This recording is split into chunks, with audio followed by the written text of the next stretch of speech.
¿Qué tal, mis queridos amigos? ¿Cómo estáis? Espero que vaya muy bien por ahí. ¿Cómo lleváis el verano? Espero que bien con estos calores tan bestias que están pasando. Tiempo propicio para pasarse estas horas muertas que no se puede salir a la calle porque te achicharras directamente, a empezar a revisar por ahí, por las tiendas de compraventa de automóviles usados, coches, si es que tu interés es comprar un usado. Aquí en CarWow nos dedicamos a vender coches nuevos y también al renting, como te contaba en un vídeo anterior, pero el mercado del coche usado sigue siendo muy importante en España y en particular, pues aproximadamente por cada coche nuevo que se vende en nuestro país, se venden dos usados. Pero fíjate tú que siempre es un buen momento para hablar de usados y en este vídeo te quería contar algunas cosas y algunas buenas prácticas, porque el mercado está cambiando, no para de evolucionar. Y comprar un usado se ha convertido en los últimos años en una especie de odisea. Si los precios de los coches nuevos han crecido a lo loco, los de los usados, si no se habla lo suficiente de ello, han empezado a subir todavía más. Hemos pasado un cuello de botella, una carestía en el mercado de vehículos usados atractivos e interesantes increíble, porque por un lado había pocos coches por todo el rollo de la pandemia y cuando se abrió por fin el mercado, cuando se quitó la bandera roja y se pudo empezar a acelerar a producir coches, pues había un montón de demanda acumulada que se han ido tragando las empresas, el renting y el rentacar, que tenían que renovar las flotas como fuera. Eso por un extremo de la balanza. Y por otro extremo de la balanza o de la banda, como quieras, está el fenómeno contrario. La gente que no cambia de coche porque no tiene dinero para cambiarlo y sigue manteniendo el coche un año tras otro, coches que tendrían que acabar en el desguace o en el mercado de segunda mano, que realmente es el de tercera, cuarta, quinta, sexta, da igual. Pero esos coches no acaban a la venta, porque la gente los sigue necesitando. Solución, resultado de todo esto. Al final, carestía de coches usados que ha hecho que el precio del mercado siga subiendo hasta 2025 y su verano, donde la cosa ha cambiado radicalmente. ¿Qué narices está pasando? ¿Y cuáles son las buenas prácticas que tendríamos que tener ahora a la hora de comprar el usado? Y también algunas ideas, porque hay coches que se devalúan muchísimo, otros que se devalúan menos. ¿Sabías que los Dacia son de los coches que menos se devalúan del mercado? Vamos a poner un poquito de orden en todo esto, porque esto daría para varios vídeos, pero ahora me contáis vosotros en los comentarios dónde queréis que profundice más de los temas que te voy a poner encima de la mesa, que son bastantes y molan, y tú me das un poquito de feedback. Este vídeo te va a aprovechar desde la A hasta la Z como el cerdo, así que vamos a empezar con él. Pues sí, primera cosa que te quería contar llamativa y rara. El precio de los coches usados, rara no tanto cuando encuentras la explicación, está bajando. Pero está bajando en determinadas franjas, en determinados fragmentos. ¿Y por qué? Bueno, pues porque desde el verano del año pasado hasta aquí hay una inundación en el mercado por primera vez de todo ese tapón de coches que se había hecho y que al finalmente pudieron comprar los del renting y los del rentacar, los canales profesionales, y que ahora vuelven al mercado de ocasión. Hablamos principalmente de los coches entre 1 año y 6 años, donde antes había bastante escasez. Este fenómeno aplica especialmente a los vehículos seminuevos, a los más nuevos. Realmente ahí donde ha bajado algo el precio, porque es realmente donde ha habido un aumento de la oferta más grande. España se había convertido en un país, además, exportador de coches. Ese sería un tercer fenómeno. Les faltan coches a las empresas, la gente no suelta los coches porque los necesita y no los cambia. Y en tercer lugar, vienen los extranjeros a comprarnos coches porque pueden sacar 500 o 1000 euros más con la venta de ese usado de lo que sacaríamos nosotros aquí en nuestro país si se los vendemos a los de fuera. Total, que España ha empezado a ser un país importador de coches usados. Y aquí la foto se nos ha enmerdado un poco también, porque cuando los coches vienen de fuera, el fraude aumenta, desgraciadamente. Y de fraude no vamos sobrados en nuestro país. Desde luego no estamos al mismo nivel que los países de la Europa del Este, donde eso es un festival, pero tampoco somos Alemania, aunque Alemania tampoco es lo que era. Pero el fenómeno fundamental e importante es que efectivamente en alguna franja de automóviles el precio del usado ha bajado. Ojo, en otras se ha compensado, y aunque el precio en general de los usados ha descendido, que es un fenómeno novísimo y muy llamativo y noticioso, y por eso te lo estoy contando, ocurre que en algunas franjas de precio de los coches, que es el que la mayoría busca, entre los aproximadamente 15.000 y 25.000 euros, el precio no solamente ha bajado, sino que todavía ha subido un poquito. Es en la franja del precio de los coches entre los 25 y los 35, los más nuevos, donde ha habido una bajada más acusada del precio. Y los problemas, como te digo, son la normalización del mercado y al mismo tiempo la inundación de coches, como te digo, con el tema de la pospandemia. Y más que habrían bajado si no fuera porque se están comprando muchos coches actualmente y el mercado de coches nuevos está creciendo mucho y el de usados sigue creciendo también, aunque a un ritmo inferior. Por cierto, ¿me permitís también un comentario un poco, creo que no tan evidente, que puede estar provocando un descenso del precio de los coches usados? Muchas personas habían decidido o están decidiendo comprar un usado como alternativa a un coche nuevo y se están gastando 20.000 o más de 20.000 euros en un coche usado, que ya es un dinero. De hecho, el ticket medio ahora mismo ha bajado y se encuentra alrededor de los 17.000 y pico, el pico más hacia los 18 que los 17, ¿vale? Ahí estamos, en unos 18, redondeando de precio medio de coche usado, cuando llegamos a rozar los 20.000. La cuestión es que hay una nueva irrupción de una generación nueva de automóviles que son los coches chinos, que impactan principalmente en la gama de precio entre los 20 y pico, 22, 23, 24, 32, 33, 34.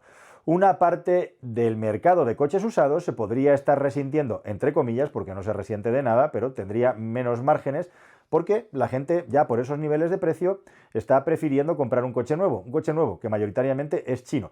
Este no es un fenómeno, digamos, que pueda explicar por sí mismo el descenso ni para lejos ni de lejos del coche usado, son los factores fundamentales los que te he explicado, pero sí que es cierto que habiendo algo más de alegría en el mercado, más gentes optan por primera vez por comprar un coche nuevo, aunque sea con este sobreprecio, habida cuenta que el usado se había disparado mucho, oiga, pues me acabo comprando un coche nuevo por un poco más y ahora los chinos han aumentado la oferta en una franja de mercado que se había quedado muy extinguida, muy pequeñita, muy magra, porque el aumento, la inflación del precio de los coches había sido tremendo. Bueno, y ahora tienes precios bastante buenos y bastante razonables con el coche chino. Bueno, dicho todo esto, sigue siendo siempre fascinante y muy interesante ver las curvas de depreciación de los coches y cuál es el momento perfecto para salir ahí a picar para comprar un automóvil usado. ¿Qué es mejor, uno nuevo o uno usado? Cuando te compras un seminuevo con muy poco tiempo, su depreciación no ha sido muy grande y todavía aguanta bastante. Puede tener sentido esto cuando te compras un coche, pues eso, al que no llegas, porque por precio se queda 2, 3, 4.000 euros por encima de tu mejor posición económica, incluso financiando, pues puede ser una manera de poder acometer la compra de un coche nuevo, ¿no? Pero realmente donde está el punto interesante y el punto de equilibrio, donde todo el mundo hace malabarismos e intenta sacar por un lado el máximo margen y por otro lado los que compran coches usados intentan sacar la máxima depreciación, es allá en algún lugar entre los 4 y los 6 años de vida, ¿no? Donde los coches están terminando sus periodos de garantía, coches que en algunos casos con periodos de garantía ampliados o con opciones de garantías ampliadas que en su día se ejecutaron al comprarlos, todavía pueden perdurar 2, 3, 4 y hasta 6 años con las garantías comerciales opcionales ampliadas hasta 10 años en algunos casos. Realmente ahí es donde está lo interesante para comprar un coche, sea de ocasión, en este caso no nuevo, porque es donde puedes encontrar el mejor balance entre estado del vehículo y el precio que te vas a encontrar. Y en este punto es muy interesante tener en cuenta cuál es tu uso del coche y cuál es el kilometraje que le vas a dar y cuál es la tecnología que necesitas. Evidentemente, si haces 25.000 kilómetros al año, lo más interesante es que te vayas a un automóvil nuevo. Si haces menos de 12.000 kilómetros al año, incluso menos de 15.000, oye, si te encuentras con un coche, puedes echar cuentas de unos 100.000 kilómetros, 80.000 kilómetros, 60.000 en el mercado secundario, con una buena garantía y un buen estado, pues puede ser muy interesante ir a optar por esa opción, sobre todo si tienes una garantía oficial que esté en vigor dentro de ese vehículo que puedas ampliar, porque como bien sabréis, y si no ya estoy aquí para explicároslo, la inmensa mayoría de las garantías que te ofrecen los compraventas y los de usados son una absoluta porquería, son un engaño y son papeles simplemente legales que tienen poco luego que aplicar en el mundo real, desgraciadamente.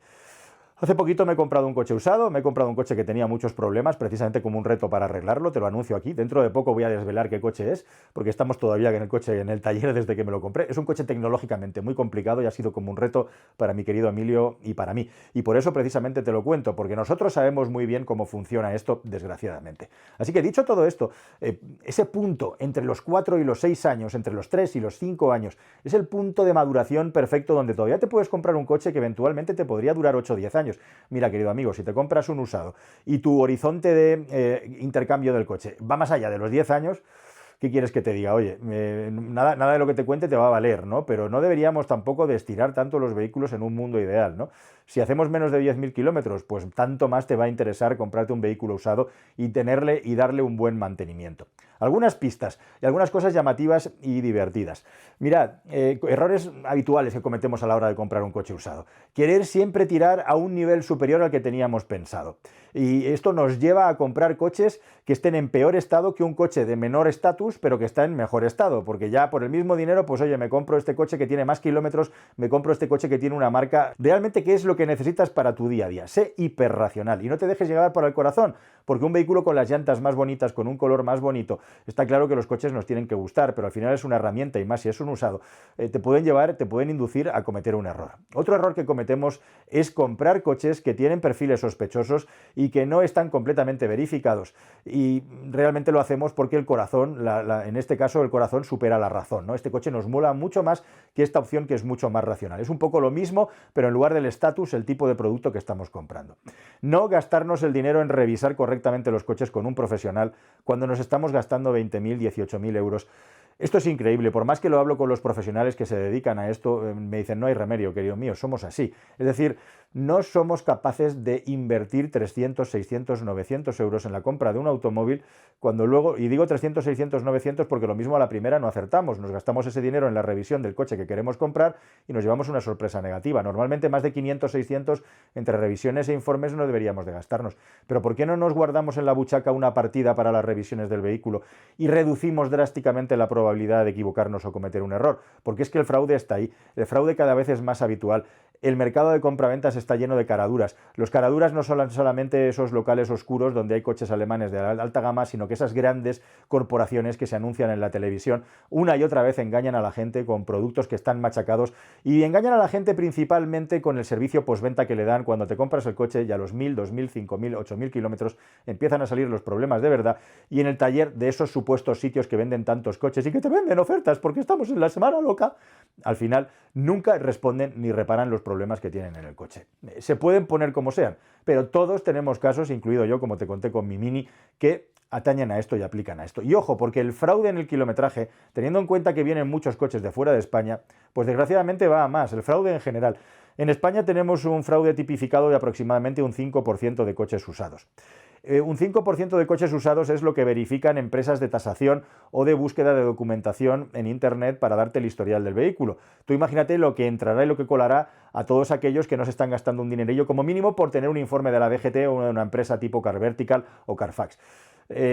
Cuando te gastas el dinero en eso, las probabilidades de que te defrauden ya son mucho más bajas y aún así nos acercamos al 5% de fraude que tienen comprobado esas empresas.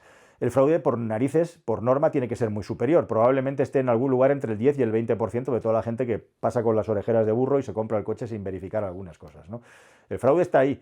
Por eso es muy importante que nos protejamos, que sepamos dónde compramos, que tengamos un historial del vehículo, que lo llevemos a que lo revisen. Hay talleres, te lo van a hacer alegremente si tienes un taller de confianza con sumo gusto, te van a dar su opinión. Nadie tiene la verdad absoluta, pero una segunda opinión, aparte de todas las cosas que podemos hacer a la hora de verificar un coche, tengamos más o menos conocimientos, pues no está de más, queridos amigos. Y luego está el tema, a mí un tema que me fascina, es el tema de la devaluación de los coches y también del coche pasado de rosca, que puede ser una muy buena oportunidad. Y me voy a explicar. Hay coches que dan o han dado muchos problemas, desde un Golf TDI con los inyectores de mierda, así por hablar claro, hasta un Range Rover o un Evoque, por ejemplo, con los problemas de la cadena de distribución. El otro día estaba con Emilio con un Peugeot 308 que tenía problemas de cadena de distribución, el 1500 diésel, se le ha cambiado el motor, el coche tiene 270.000 kilómetros, tendrías que ver cómo rodaba ese coche, qué maravilla, qué suavidad, qué finura, qué consumo más bajo, porque ese motor es cojonudo cuando está en buen estado. O te puedes ir a mirar en el mercado de ocasión y ver coches con el motor PureTech, cosas auténticas gangas, que si sabes manejar bien un motor de esos, que ya no es tan difícil por mucho que te digan, conocida y pasada ya toda la basura alrededor del motor PureTech, con una serie de normas básicas de control y de mantenimiento del motor, puedes tener un motor excelente para un montón de tiempo. Eso sí, otros han pagado el pato, pero esos coches van a estar por docenas de miles en el mercado. Te puedes comprar un C5X o con un Peugeot 508 por precios ridículamente bajos. Y en muchos casos, estos coches ya han pasado la travesía del desierto de los problemas y lo único que están pidiendo es un mantenimiento bueno y de calidad. Y esto me fascina y me parece muy interesante porque en ocasiones esos coches que no quiere nadie son una grandísima oportunidad para comprarte un pedazo de coche por un precio de risa, precisamente porque no lo quiere nadie. Y el mercado de ocasión está lleno de ejemplos de este tipo, ¿no? Normalmente la norma es que cuanto más grande es un coche y más premium es un coche, mayor va a ser su depreciación. Y cuanto más pequeño sea un coche, menor va a ser su depreciación. Ahora tenemos un fenómeno nuevo, que es el de los coches eléctricos. Los coches eléctricos igualmente tienen una depreciación enorme porque su tasa de evolución tecnológica es muy superior a la de un automóvil, entre comillas, normal, en este caso de combustión, a nivel de baterías, a nivel de velocidad de carga, a nivel de autonomía, y en otro lado también porque hay menos demanda, es decir, hay menos mercado que esté interesado en comprar un coche eléctrico. Y esa suma de los dos factores hace que los coches eléctricos se devalúen mucho en el mercado. Fíjate, tengo aquí algunos ejemplos apuntados de coches que se devalúan desde un 50 hasta un 70%, coches que tienen muy mala fama, ¿no? En este caso no tiene muy mala fama, pero el Hyundai Ioniq, por ejemplo, la primera generación se devalúa un 55% pasados 5 años. Es un coche que tiene una batería muy pequeña y con el que puedes llegar muy lejos. Llama mucho la atención que el Fiat 500 se devalúe más de un 50% también, llegados a ese punto. Hay un montón de coches de Jaguar Land Rover que se devalúan enormemente, como son el Velar, por ejemplo, o el F-Pace. Coches como el Opel Astra o el Opel Insignia, por cierto, el rey de los desguaces. Es una lástima que los Insignias, por cierto, de origen Fiat, época General Motors, estos coches han envejecido fatal, y es que no hay piezas directamente en los desguaces porque es que no paran de romperse. Acaban en el desguace, pero acaban despiezados para seguir intentando hacer que se muevan los que hay en el mercado. O coches efectivamente como el Peugeot 308 o el 508, que son coches muy buenos, afectados por fiabilidad de motor, muy buenos como producto en general, y que se devalúan muchísimo en el mercado. Por cierto, el coche que más se devalúa en el mercado, o los coches que más se devalúan en el mercado español, son el Nissan Leaf, por un lado, que ha tenido muchos problemas de batería, y un coche fascinante por lo que pudo ser y no fue, al que ya le dediqué un vídeo, por cierto, coche del año también, como es precisamente el Jaguar I-Pace. Un SUV que en su momento era absolutamente rompedor en el mercado y que tuvo unos problemas de fiabilidad tan bestias que hicieron que en Estados Unidos de América la mismísima Jaguar tuviera que recomprarle a la mayoría de dueños el coche para retirarlos y llevarlos a desguazar de manera controlada. Una cosa flipante y fascinante. Pero bueno, queridos amigos, todos estos factores hay que tenerlos en cuenta a la hora de comprar un coche usado. Sabed que el mercado de coche usado se ha puesto un poquito más fácil, sabed que el fraude no para de aumentar, y sabed que espero que con todos estos consejos y recomendaciones, si estáis buscando un coche usado, seáis mucho más racionales a la hora de acometer la compra. Y a partir de aquí, ¿queréis que hagamos listas? ¿Queréis que hagamos tops? ¿Queréis que hagamos rankings como el de los más devaluados que te acabo de hacer ahora? ¿Por dónde te gustaría que siguiéramos hablando del tema?